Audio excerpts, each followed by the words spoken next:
Hey, it's Mike from Risko Music. Please subscribe to our channel and follow us for the latest in gear reviews and musical instruction. Let's build a simple pedal board. This is a guitar pedal. It goes on the floor.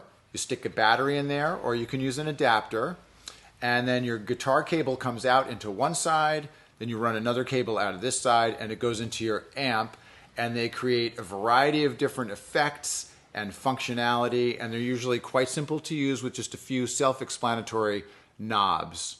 All right, so let's put that aside. Now let's build a pedal board. So as you need more pedals and more functionality, you wind up with more pedals and batteries and cables, and they start getting beat up, and you want to put them in something safe and nice. This is a pedal board case. Now this is built like a tank. This is the Boss BCB 30X. You can put 3 or maybe more pedals in here depending on how you arrange it. It opens up like this. I'm actually going to take it apart. This is how you can use it on the gig or at rehearsal.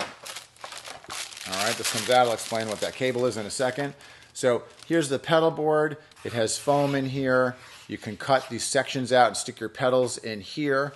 And then this just goes right on the floor. And you step on your pedals, and when you're ready to go, you just pack it up and go.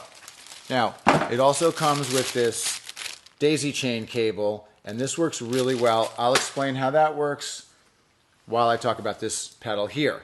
This would be the first pedal I would get. This is a tuner pedal. Now, tuner pedals are great because a lot of them, like this one, not only tunes your guitar, and by the way, when you step on it, it stops the sound to the amp, so the audience doesn't have to hear you tuning. So you can tune up silently, and then when you step on it, you're back on. And the other thing this pedal does is it acts as a power supply. So it's a tuner and a power supply. So what you can do is get this little adapter, plug it into your tuner. Then I would get an extension cord. Don't run this little thin wire across the stage because people are going to trip on it. So you get a little extension cord and get yourself some gaffer's tape. It's not duct tape, gaffer's tape. It's less sticky.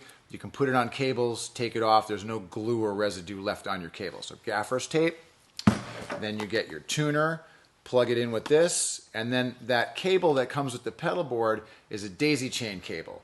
So you can run it off of your tuner and connect it to your other pedals, and this will power your other pedals. So you only plug one thing into the wall. This acts as a power supply, so no more batteries, all right? You want this to be simple and functional. The next thing I would get is a delay pedal. This is the DD3T from Boss. Simple delay pedal. You can I use it with like just a little bit in the background to add a little space to my sound.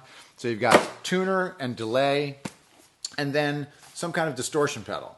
This is the FZ-5. It's a fuzz pedal from Boss. You know, any overdrive pedal will work great, so you can boost your solos or play like a crunchier rhythm part. So tuner, delay, overdrive, pedal board case, adapter, gaffer's tape. And then you're also going to need some little cables to connect your pedals. So there's lots of different cables on the market. Here's a set of 2. You can buy them in sets of different qualities and different sets of, this is a set of 3 cables that come together. 2 cables. Some cables are really cool. They're very flat on the side. That helps them kind of fit in so you can get your pedals tight together. You can also get kits like this where you can cut your own cable and put the ends on and make them whatever length you want. So anyway, that's a simple pedal board. There's lots of different ways to do it. If you'd like some help putting all that together, you can reach out to us anytime at riskomusic.com.